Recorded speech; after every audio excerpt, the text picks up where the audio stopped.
오늘 하나님의 말씀 사무엘상 24장 8절로 15절 말씀입니다. 다윗의 경고. 그 내용의 주된 요지가 사울을 향한 다윗의 경고예요. 먼저 사무엘상 24장 8절 말씀을 보겠습니다. 그 후에 다윗도 일어나 굴에서 나가 사울의 뒤에서 외쳐 이르되 내 주 왕이여 하매 사울이 돌아보는지라 다윗이 땅에 엎드려 절하고.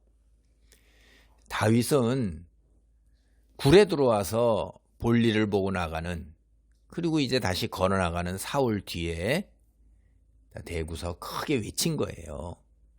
사울이 그래서 멈췄습니다. 그리고 뒤돌아봤어요. 그랬더니 다윗이 사울을 향해서 큰 절을 올리는데 땅에 엎드려서 큰 절을 올리는 정도로, 땅에 엎드려서 큰 절을 올리는 거예요. 완전히 부복하는 거죠. 우리 이런 거 익숙하지요. 우리는 동양 사람들은 땅바닥에 엎드려 가지고선 이렇게 바닥에 엎드리는 큰 절을 하는 게 익숙하잖아요. 서양 사람들은 이제 이런 게 익숙하지가 않지만 우린 그래요. 그래서 이게 얼마나 큰 절이냐 하는 걸 알 수가 있다 이 말이에요. 왕에 대한 신하의 예를 사울에게 갖춘 거예요. 이게 보세요. 다윗이 누구예요 지금? 자신도 사무엘을 통해서 하나님께서 이스라엘의 왕으로 세우신 걸 자기도 알고 있어요. 자기도 이스라엘의 왕이라는 걸 아는 거예요. 현실에서 아직 왕위에 오르지 못했지만 그러나 하나님께서 세우신 왕이에요. 그런데 현실적으로 여전히 사울이 왕이고 나는 사울의 신하다, 이걸 인정하는 거예요. 땅에 엎드려 절했다는 거는. 그리고 부를 때 내 주 왕이여 이렇게 부르고 있잖아요. 내 주 왕이여. 굉장히 겸손하게 자기가 사울의 밑에 있는 신하라는 거를 인정한단 말이에요. 자, 대등하게 내가 왕이다 나도 이러는 게 아니잖아요. 이건 사무엘상 24장 11절 뒤에 좀 이따 뒤에 보면 거기다 사울을 뭐라고 부르냐면 내 아버지 이렇게 부르고 있어요. 물론 사울은 다윗의 장인어른입니다. 그러니까 당연한 호칭이었죠. 사울이 인정하지 않고 자신을 죽이려 함에도 불구하고 여전히 다윗은 땅에 엎드려서 큰 절을 해서 신하의 예를 갖추고 내 아버지 내 주 왕이여 이렇게 겸손하게 자기 자신을 표현하는 것에서 사울에게 뭘 전달하고자 하냐면 나는 이스라엘 왕권, 이스라엘 왕의 자리를 차지하기 위해서 당신을 물리치는 경쟁자가 아닙니다. 이거를 갖다가 그렇게 생각하지 않습니다. 이거를 사울에게 확실하게 드러내고 표현하는 겁니다. 사실 제가 다시 또 말씀드리지만 다윗이나 사울이나 모두 하나님께서 기름을 부어가지고 이스라엘 왕으로 세우신 거예요. 다윗이 스스로 왕위에 오르고자 이렇게 욕심부린 것도 아니고 사울도 자기가 애써 노력해가지고선 이스라엘 왕으로 올라선 게 아니라 이 말이에요. 많은 경쟁자들을 물리치고 이게 다 하나님께서 하신 일이에요. 근데 지금 이 순간에 사울은 하나님이 버리셨어요. 다윗은 여전히 하나님이 함께 동행하고 계시는 상태입니다. 그래서 이 순간에 하나님은 다윗과 함께 하시는데 사울은 이가봇이 되어 있는 거예요. 우리가 앞에 사무엘상 4장 19절로 22절을 보면 이가봇이 누구냐 하는 게 나와요. 엘리 대제사장의 며느리인 비느하스의 아내, 하나님의 궤를 빼앗긴 일을 소식을 전해 들었어요. 그리고 시아버지하고 자기 남편이 죽었다는 말도 들었어요.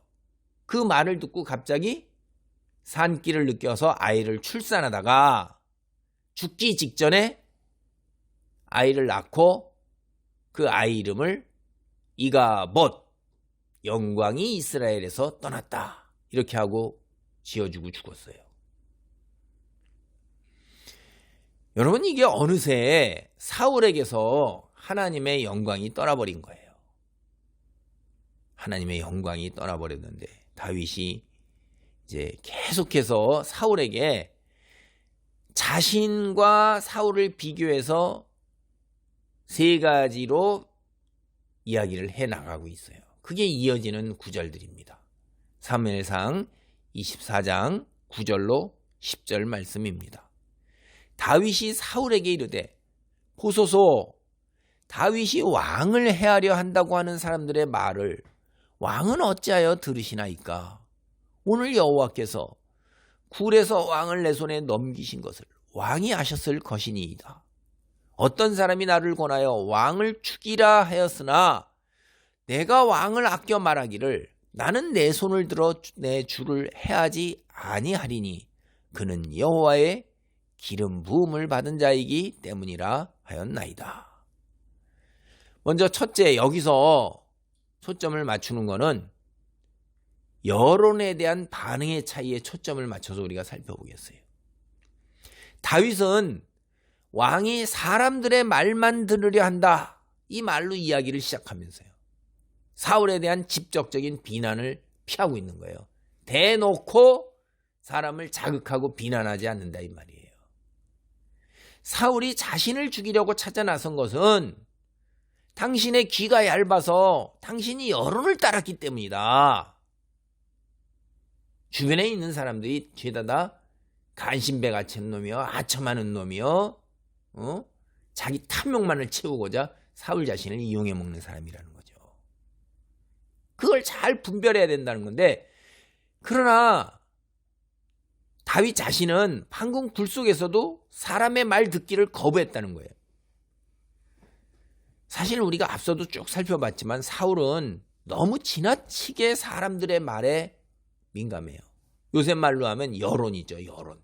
여론에 민감하게 반응하면서 여론을 따라가서 그 사람들의 마음을 얻고자 이러다가 망한 거예요, 이게. 그냥. 근데 다윗은 사울하고 달라요. 자기 앞에 밀어닥치는 상황이나 형편에 따라서 변하지 않는다, 이 말이에요.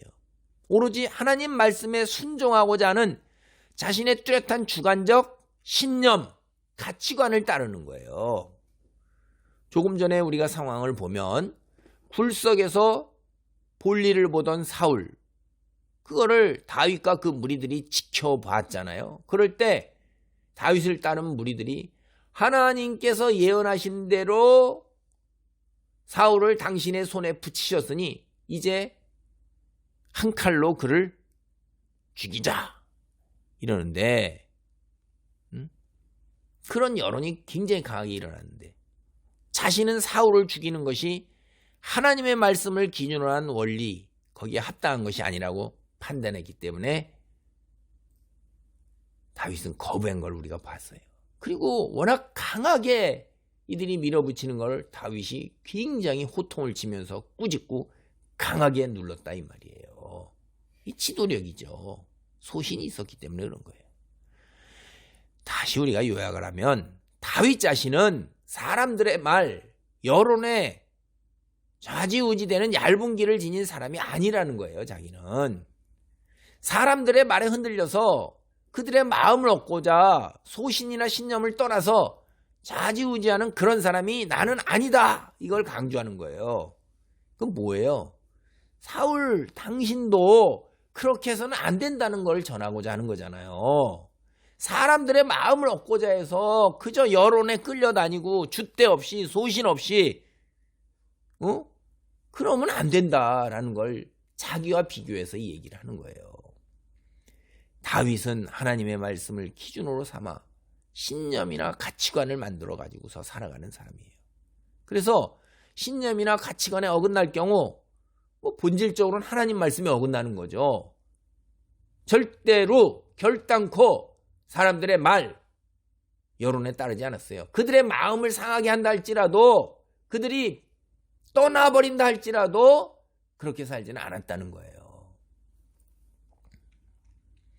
오늘 우리는 다윗의 이런 모습에서 세상을 살아가는 그리스도인의 모습, 어떠해야 하는지, 이상적인 모습, 당위적인 모습, 마땅히 그래야 하는 모습을 발견할 수 있게 되는 거예요. 마태복음 7장 13절로 14절입니다. 좁은 문으로 들어가라. 멸망으로 인도하는 문은 크고 그 길이 넓어 그리로 들어가는 자가 많고 생명으로 인도하는 문은 좁고 길이 협착하여 찾는 자가 적음이라. 예수님의 말씀, 여론을 따라 많은 사람들이 향하는 대로 살지 말고 생명의 말씀, 여론을 따르지 않을 경우에 따돌림을 당하고 무시와 조롱 속에서 살아가기 마련이에요. 인간은 우리가 다 배웠죠. 사회적 존재다. 정치적 동물이다. 이런 말 우리가 학교 다닐 때 다 배웠어요. 어울려 사는 거예요, 인간은. 로빈슨 크루소 혼자 산 게 아닙니다. 공동체에서 제작된 거 다 가지고 와서 그냥 산 거죠. 그러니까 공동체 생활에서 우리가 중요한 게 뭐냐? 인간관계예요. 인간관계. 이것 때문에 스트레스 받는 사람들이 굉장히 많잖아요. 굉장히 중요한 거죠, 이게. 다른 사람의 관계, 대단히 중요한 거예요. 다른 사람의 시선, 이거 굉장히 중요한 겁니다. 그거 무시하면 안 돼요. 그런데 그거를 무시하고 넘어서야 할 때가 있어요. 소신을 갖고 홀로 서야 하는 때가 있는 거예요. 이게 굉장히 어려운 선택입니다. 왜냐하면 홀로 서는 것은 심리적으로, 육체적으로, 경제적으로 다 고통을 감수해야 되는 거예요. 예수님 보세요. 여우도 머리를 둘 굴이 있는데 인자는 없다고 하셨어요. 고독함을 느낄 수밖에 없어요. 굉장히 고독한 거예요. 세상이 흘러가는 방향대로 함께 가지 않고 거슬러 산다는 것, 이게 고독한 겁니다. 경제적 이익, 오늘날 우리가 크게 생각하는 경제적 이익, 이거 포기해야 돼요. 손해봐야 돼요. 굉장히 힘들고 어렵고 불편하고 고통스럽고 그런 삶이어야 되는 거예요. 그래도 소신대로 살아가야 되는 거예요. 그럴 경우에도. 제가 현실에서 그렇게 사는 사람을 봤어요. 젊은 시절에 제가 교사 재직할 때 제가 근무하는 학교에 통일교 믿는 사람도 있었어요. 그 다음에 또 안식교 믿는 사람도 있었어요. 누구하고 어울리겠어요, 그 사람들? 사람들이 다 알아요. 저는 나중에 알았는데 그들요, 사람들 속에서 왕따예요. 사람들이 아무도 그들 상대해주지 않습니다. 그들 모두 한결같이 자신들이 믿는 그 이단에 그 믿음 따르기 위해서 학교에서 인간관계 다 버린 거예요. 경제적으로 불이익까지도 기꺼이 감수하는 거죠. 거기서 요구하는 대로 그대로 갖다 벌어서 다 갖다 바치는 겁니다. 헌금을 그대로 다 하는 거죠. 혼인도 안 해요. 어떤 사람은 그 통일교 믿는 자는 여자인데 결혼도 안 하고 있습니다. 짝을 정해준 때까지 기다리고 있는 거예요. 그래서 이제 그 짝을 정해주는 때가 와가지고 짝을 정해주니까 나이든 여선생들이 다 나서서 말리고 설득하고 그러는데도 지금 정해준 짝대로 결혼을 안 하면 외국인이죠. 물론 그때 다문화가 그때 굉장히 드물었는데 거의 이렇게 수천 쌍씩 결혼하는 경우에 통일교가 다문화 외국인들하고 결혼하는 거죠. 언제 다시 그 시기가 올지 모른다고 그냥 결혼을 하는 거예요. 야, 제가 그걸 보면서 학교 공동체 안에 2명 정도밖에 지나지 않는 소수인데 저희가 그때 한 80여 명이 됐었나, 교사가. 근데 그 속에서 홀로 서서 사람들이 그 사람들하고 다 상대를 안 해요. 말도 잘 안 섞습니다. 왜냐하면 통일교나 안식교나 다 느낌이 이상하다고 생각하는 거예요. 그 사람들도. 안 믿는 사람들도. 근데 자기 신앙, 잘못된 그 신앙 그대로 지키며 사는 거예요. 야, 이단을 믿는 사람들이 이러한데 진리를 믿는 그리스도인은 이거 어떻게 살아냐? 더더욱이 세상 풍조가 아니라 하나님 말씀 따라 살아가는 게 이게 마땅해야 되는 거 아니냐? 그 사람들 다 사람들이 다 주목해서 보고 있는 거죠. 그리스도인이 만약에 이렇게 진리를 믿는 가운데 자기의 모든 것을 내려놓는다면 사람들 속에서 주목받고 빛나는 겁니다. 나의 고통으로, 나의 시련으로 하나님께 영광이 돌아가는 거죠. 하나님 말씀 지키는 것보다 세상의 것도 소중하게 생각한다면 이렇게 이런 사람들과 같은 삶의 모습을 빛된 자의 자녀의 사람의 모습을 보일 수가 없죠. 그래서 만약에 하나님 말씀 지키는 것보다 세상의 것도 소중하게 생각한다면 그런 믿음? 그건 믿음이 아니라 자기 믿는다고 착각하는 거예요. 다윗은 사울을 죽일 수 있는 상황에서 여론을 따랐으면 즉시로 자신을 죽이고자 하는 그런 위협은 이제 다 사라질 거예요. 근데 결정적 기회가 찾아왔음에도 불구하고 여론을 따라 사울을 죽이지 않음으로 인해서 이후에도 계속해서 다윗은 사울의 위협에 시달리게 됩니다.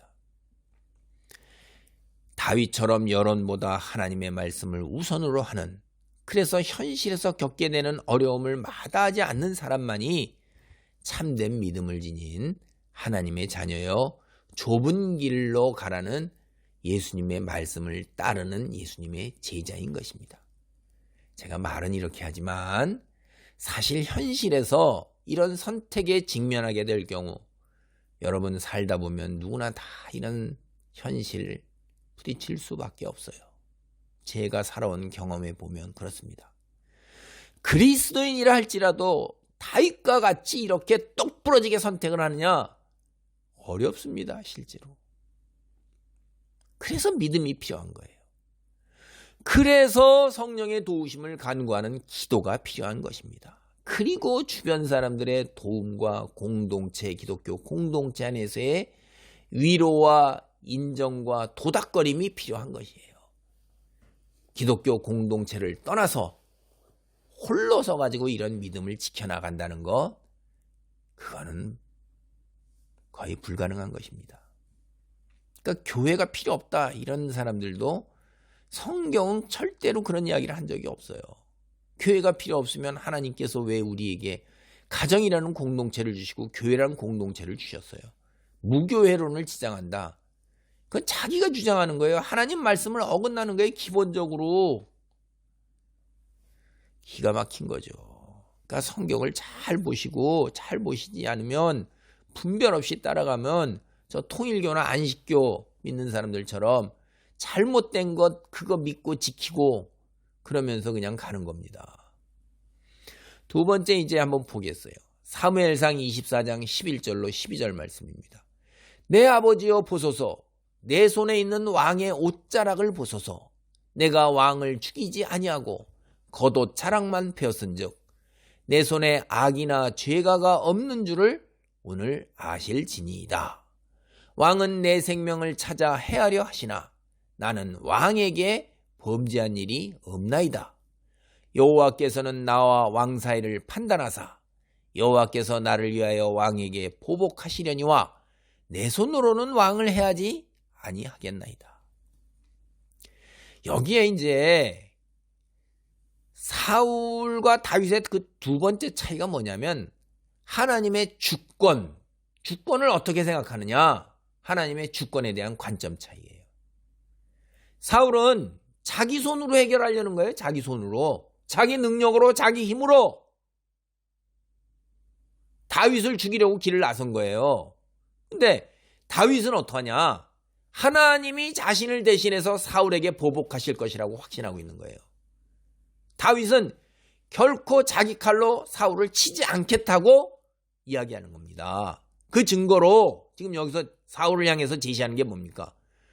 하나님께서 사울 당신을 내 손에 붙이셨는데도 나는 죽이지 않았다. 그걸 제시하고 있는 거예요. 여기서 손에 붙이셨다 이런 표현은 거룩한 전쟁, 홀리워, 하나님 뜻을 따르기 위해 하나님께서 행하시는 거룩한 전쟁과 연관된 표현이에요. 손에 붙이셨다는 게.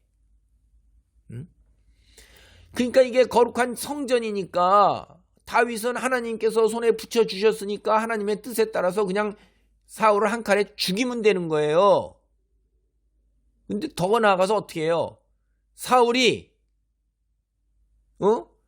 더 나아가서 뭐냐면 이거 성전은 하나님을 대적한 적들과 벌이는 전쟁이잖아요. 손에 붙이셨다. 사울 당신은 뭐야? 여호와를 대적하고 있다는 거예요. 사울은 그래서 다시 여기 이제 돌아오면 자기 힘으로 세상의 이런 일들을 해결하려는 게 뭐예요? 운명은 내가 만들어 간다. 내가 하나님께서 나를 버리셨어도 다윗을 세웠어도 내가 왕의 자리를 꼭 지킬 거다. 다윗을 죽여 없애서 내 아들에게 왕위를 물려주고 내 집안, 내 가문을 왕족의 가문으로 세울 거다. 자기가 자기 손으로 만들어가고 믿고 하는 거예요. 근데 다윗은 어떻게 합니까? 운명 전적으로 하나님의 섭리에 의해서, 하나님의 손길에 의해서, 하나님의 통치에 의해서 이루어진다. 이건 믿는 거예요. 여기서 운명이라는 것은 우리가 잘 생각해야 돼요. 제가 여기서 운명이라 했을 때 세상에서 말하는 모든 운명을 다 끌어다 붙였고 기독교는 운명론이다. 이렇게 얘기하는 게 아닙니다. 여기서 문맥상에서 제가 운명이라는 말을 쓰는 거는 다윗이 자기의 왕위에 오르게 되는 그런 운명, 그걸 얘기하는 거예요. 그거 다윗이 자기의 왕위에 오르게 되는 운명, 이건 전적으로 하나님의 뜻에 의지해야 한다. 그래서 그렇게 하나님의 뜻에 의지하면서 하나님의 손길을 바라면서 현실의 삶을 헤쳐나가고 있는 거예요. 반면에 사울은 지금 자신의 힘으로 현실에서 왕위를 지키고자 자기의 운명, 왕 자리를 지키고자 폭력까지 마구 휘두르고 있는 거예요. 다시 제가 분명하게 여기 얘기하고 넘어가겠어요. 기독교 운명론 아니에요. 운명론이라는 게 뭐예요? 인간은 아무리 애써봤자 아무것도 될 꼭 다 정해진 대로 가는 것이다. 이렇게 해가지고선 인간의 모든 것을 다 포기하고 받아들이고 수동적으로 그냥 그저 주는 대로 닥치는 대로 그냥 사는 거 아닙니까? 그냥 주어진 대로. 기독교는 그런 게 아니에요. 창조주 하나님께서 세상을 통치하시는데 우리가 하나님의 통치를 벗어날 수도 없고 거스를 수도 없어요. 그러나 인간에게 하나님께서는 뭐냐면 모든 것을 선택할 수 있는 자유를 주셨어요. 인간은 인격적 존재고 자유를 지녔고 자율적 존재예요. 여기에서 도덕윤리가 있는 거예요. 자율이 없으면, 내가 선택할 수 있는 것이 없으면, 인간의 자유의지가 없다면 인간은 인격도 없고 존엄도 없고 본질이 없는 거예요. 그건 로버트이진하지 않는 거죠. 인간은 자신의 운명에서 주인인 것입니다. 하나님께서 선택하실 수 있는 자유를 주셨어요. 그래서 인간은 자신의 운명에서 하나님을 선택할 수도 있고 자기 자신을 선택할 수 있는 거예요. 다윗은 하나님을 선택했고 사울은 자신을 선택한 거예요. 그래서 하나님께서 자신을 왕으로 세우신 사실, 그걸 깨달으면 하나님 손에 모든 게 달려있다는 것을 인정해야 되는데도 스스로 왕위를 지켜나가기 위해서 자기 자신을 선택하고 그 자신 선택을 그대로 지키고자 온갖 발버둥을 다 치는데 왕으로서 백성을 보호하는 책무도 다 버리고 왕이 해야 할 일을 다 버리는 거예요. 오로지 자기의 탐욕과 이기심을 채우기 위해서. 그리고 백성을 향해서 무자비하게 폭력을 다 휘둘러요. 제사장을 다 죽여버리고 다윗마저도 죽여버리고 자기 뜻을 따르지 않는 자는 다 죽이잖아요. 왕위를 지키기 위해서. 수단 방법을 가리지 않고 세상의 야망, 탐욕, 자기 것 지키고자 하는 거예요. 그리스도인은 어떻게 살아야 되죠? 하나님의 전적 주권을 인정하는 거예요. 그리고 다윗처럼 어려움을 감수하고서라도 하나님의 섭리의 때를 기다리면서 버텨나가야 하는 거예요. 이 사울처럼 할 수 있는 모든 수단과 방법을 동원해서 세상에서 자기가 세운 목표를 이뤄나가기 위해서 온갖 노력, 최선의 노력, 성실하게 다하는 것, 그게 바람직한 것일까요? 그러니까 여기 제가 말하죠. 노력을 다한다, 최선을 다한다, 성실하다. 이것이 가치가 어디로 향해 따라서 악이 될 수도 있고 선이 될 수도 있는 거예요. 그 자체 최선의 노력을 다한다든가 열심을 다한다든가 성실을 다한다든가 이게 방향이 잘못됐을 때는 악이 되는 거예요. 그 자체가 선이 아닌 것입니다. 그걸 잘 생각해 보셔야 돼요. 여기서 내가 다시 또 하나 운명론에서 오해하지 않도록 분명하게 말씀드릴 거 있어요. 노력하지 않아도 저절로 이루어진다. 기도만 하면 된다. 성경 읽고 예배 열심히 참석하고 찬송 부르고 종교적 활동 열심히 이러면 된다. 하나님께 헌금 열심히 드리고 내가 봉사하면 그러면 다 이루어진다. 기도대로. 그렇지 않습니다. 착각하시면 안 돼요. 여러분이 열심히 기도하고 성경 읽고 예배 드리는 거는 하나님의 사람으로 서기 위해서 열심히 애를 쓰는 거예요. 서기 위해서 애쓰는 거예요. 그것이 하나님의 사람이라는 그런 증거, 입증은 아니라는 거예요. 그렇게 하기 위해서 그런 것들을 우리가 반드시 가져와서 행해야 하는 거예요. 그거 기도하고 성경 읽고 봉사하고 이러는 거, 그게 믿음의 증거가 아니고 믿음의 사람으로 서기 위해서 그 과정의 훈련의 과정으로 필요한 것들이라는 거죠. 자꾸 착각하지 마세요. 몽땅 다 한다고 해서 내가 장로다, 권사다라는 믿음의 사람이다라고 착각하면 바보예요. 심은 대로 거두는 거예요. 이게 하나님께서 세우신 자연의 우리가 사는 세상의 불변의 법칙이에요. 공짜 없습니다. 절대로. 땀 흘린 만큼 가져오는 거예요. 우리가 노력할 때 수단과 방법이 하나님 말씀이 기준이냐 아니면 내가 기준이냐는 거, 이게 중요한 거예요. 그러니까 수단과 방법을 하나님 말씀을 기준으로 할 때는 하나님 주권을 인정하고 노력하는 거예요. 그리고 하나님께서 내 노력에 축복해 주시기를 기도하는 겁니다. 그걸 소망하는 거예요. 아무리 내가 노력해도 가뭄이 들고 재앙이 들고 역병이 들고 전쟁이 일어나고 이러면 그냥 다 수포로 돌아가는 거예요. 근데 그저 내가 기준이 되는 사람은 자신의 노력으로 자신의 세상을 구축해가는 게 그게 목표예요. 그래서 자기가 할 수 있는 모든 세상적 수단과 방법을 온갖 노력, 내가 이만큼 최선을 다했고 내가 이만큼 성실했고 내가 이만큼 애를 썼고 이걸 합리화하는 거예요. 안타깝지만 제가 살아보고 그럽니까? 저도 그랬어요. 저도. 하나님 앞에 통해 자복해야 됩니다.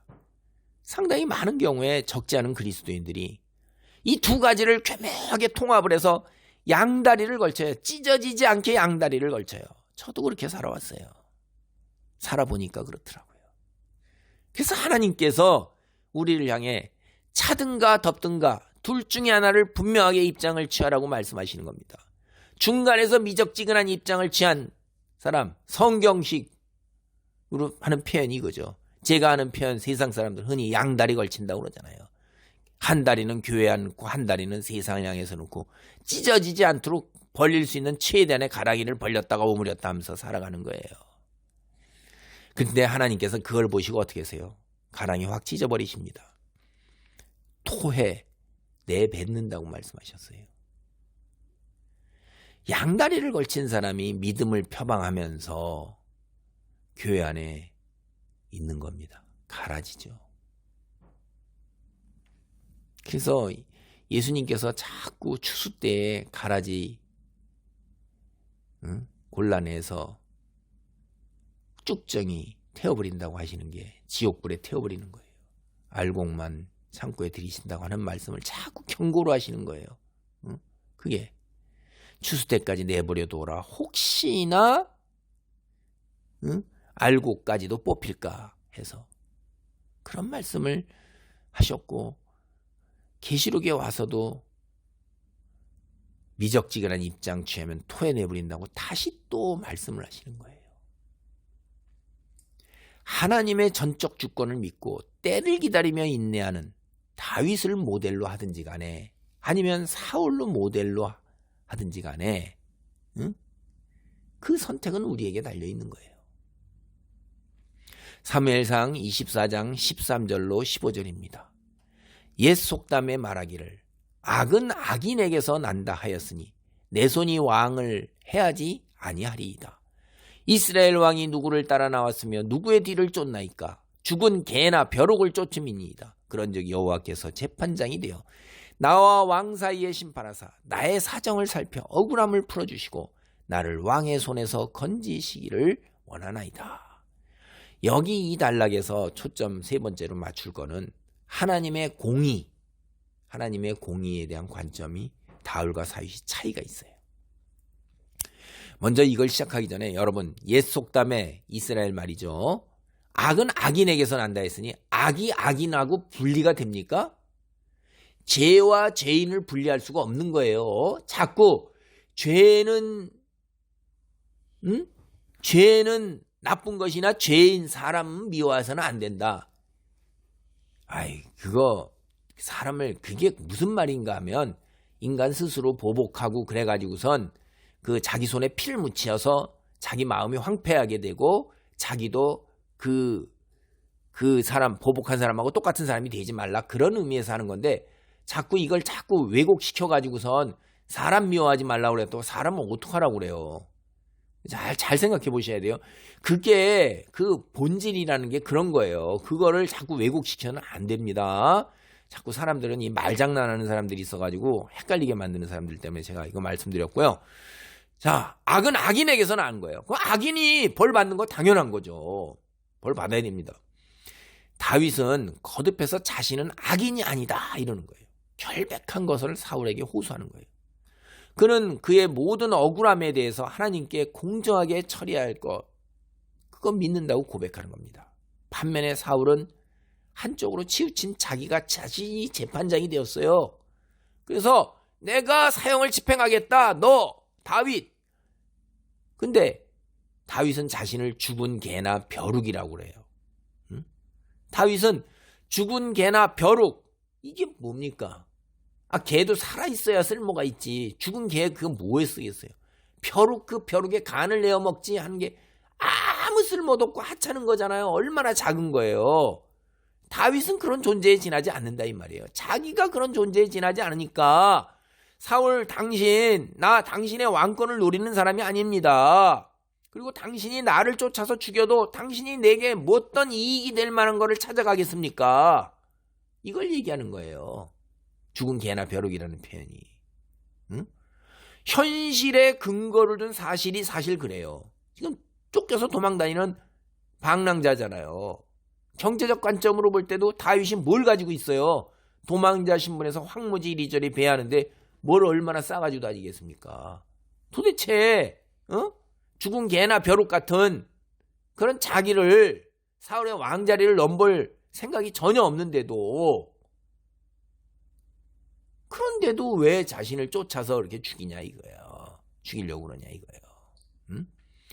그건 오로지 하나님께서 다윗을 왕으로 세웠으니까 저자만 죽이면 내 왕위가 보존될 것이다라는 탐욕에서 자기 판단에서 불법을 자기 손으로 행하는 거예요. 사형을 내려놓고 자기가 재판장이에요. 응? 탐욕 때문에 다윗의 무죄에 대한 심판 이것도 공정하게 판결하지 못하고 처벌도 공정하게 행하지 못하고 있는 겁니다. 스스로가. 근데 반면 다윗은 공정하신 하나님의 판결과 처벌에 자신을 맡기고 있는 거예요. 하나님께서 자신과 사울 사이에 공정하게 판결해 주실 것을 믿고 기대하는 것입니다. 그래서 자신의 손으로 자신을 죽이고자 하는 사울에게 처벌을 내릴 기회를 하나님께서 주셨음에도 불구하고 자기 손으로 사울 죽이는 걸 거부한 거예요. 그리고 얘기를 하는 거예요. 하나님께서 심판하시고 처벌하실 거다. 이건 무서운 경고고 일종의 저주입니다. 이거. 응? 다윗 뭐라고 그래요? 사울 네가 지금 나하고 싸우고 있는 거냐? 아니다. 여호와 하나님과 싸우고 있는 거다라는 거예요. 동시에 당신은 하나님의 심판을 면할 수 없다. 아니 하나님의 심판을 면할 수 없다면 우리 끝나죠. 인간의 심판은 우리가 면할 방도가 찾아볼 수 있어요. 근데 인간이 하나님을 상대로 싸움을 한다면 그 결과 어떻게 될 거예요? 엘리 대제사장이 여러분 앞에 보면 자기 아들 홈리하고 비느하스한테 사람에게서 죄를 지으면 우리가 혹간 어떻게 방도를 찾아보지만 하나님께 죄를 지으면 어떡하냐? 너희 똑바로 해라. 그렇게 하지 말아라 그러잖아요. 근데도 아들들이 그 모양이 돼가지고 엘리 대집안 다 죽지 않아요. 하나님을 우리가 어떻게 해요? 하나님이 인간 심판한다면 하나님의 공의에 어긋나는 일을 자행하고 있는 자 끝나는 거예요. 이거는 다른 길이 없는 거예요. 하나님 심판이 이루어지는 그날 종말로 그냥 다 끝난 겁니다. 예수님이 차라리 태어나지 않았으면 좋았을 것을 라고 말한 그런 종류의 사람이 되는 겁니다. 이거 영원히 죽지도 않고 소멸되지도 않고 지옥불에서 이거 생각만 해도 끔찍하지요. 차라리 소멸되는 게, 그래서 신학자들은 믿지 않는 자기 주변에 있는 사람들에게 아니야, 소멸돼서 없어져서 고통 속에서 고통이 지속되지 않는 거야, 이렇게 스스로 이야기하는 사람도 있어요. 자기가 여태껏 주장해온 그런 이야기, 이론에 다 어긋나는 겁니다. 얼마나 안타까우면 저렇게까지 얘기를 할까라고 그렇게 그런 생각이 듭니다. 그렇게 이야기하셨던 교수님의 가르침도 제가 생각이 나네요. 대단한 신학자로 전 세계를 잡고 흔들었는데 자기의 그 사랑하는 사람이 믿지 않는 거예요. 죽고 난 다음에 그 절망 속에서 그렇게 얘기했답니다. 그리스도인은 하나님의 공의에 대한 다윗의 관점을 어떻게 받아들여야 할까요? 성경을 보면 하나님은 당신의 자녀들이 손에 피를 묻히고 원수에게 복수하는 걸 원하고 계시지 않으세요. 왜 그런가요? 만약에 우리 손에 피 묻히고 원수에게 우리 손으로 보복하면 우리 자신도 원수처럼 피폐해지고 영원히 타락하게 돼요. 그래서 하나님께서는 당신의 자녀들을 순수하게 순결하게 보존하기를 원하세요. 야, 하나님 정말 참 우리를 얼마나 사랑하는지 모르세요. 당신이 직접 나셔서 너희는 가만히 있어라. 손에 피 묻히지 말고 순수하고 깨끗하게. 그냥 내가 내 손에 더러운 피는 내가 묻지 마. 야, 이거 기가 막힌 겁니다. 기가 막힌 거예요. 생각하면 생각할수록 하나님의 사랑은 기가 막힌 거예요. 로마서 12장 19절입니다. 내 사랑하는 자들아, 너희가 친히 원수를 갚지 말고 하나님의 진노하심에 맡기라. 기록되었으되 원수 갚는 것이 내게 있으니 내가 갚으리라 고 주께서 말씀하시니라. 야, 우리는 내 손에 피를 묻혀서 내가 그놈의 자식 모가지를, 죄송합니다, 비틀어야 속 시원하고 그놈의 피를 봐야 속 시원할 것 같죠? 근데 그 순간에 나도 망가지는 거예요. 그러면 하나님께서 내 자식 더러워진 그 꼴을 보겠습니까?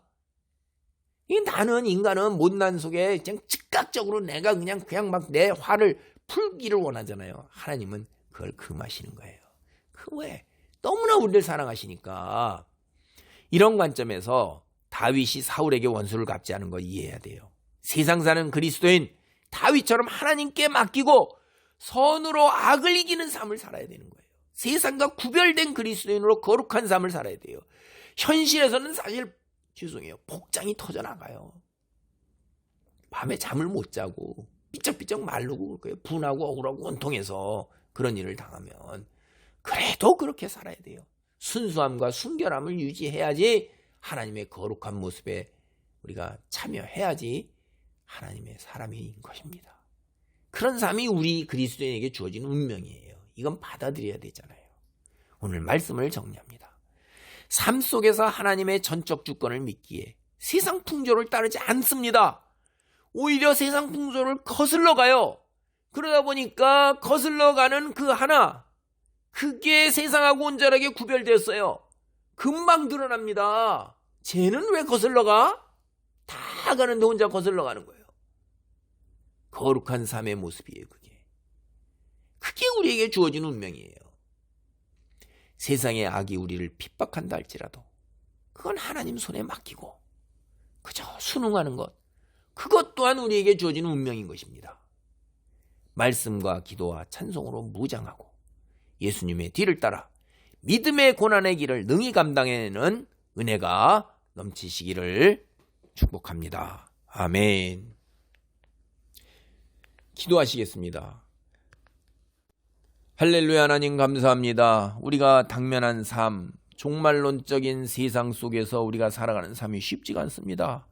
온 아버지, 세상이 우리를 핍박합니다. 특별히 우리 한국에서 코로나를 핑계 삼아 교회 공동체를 핍박하고 예배를 핍박하고 하나님을 대적하는 무리들이 많습니다. 거짓된 자, 탐욕을 감추기 위해 이중적 가면을 쓴 자들도 많습니다. 지도자들 중에 제 목소리를 내지 못하는 사꾼 목자도 참 많습니다.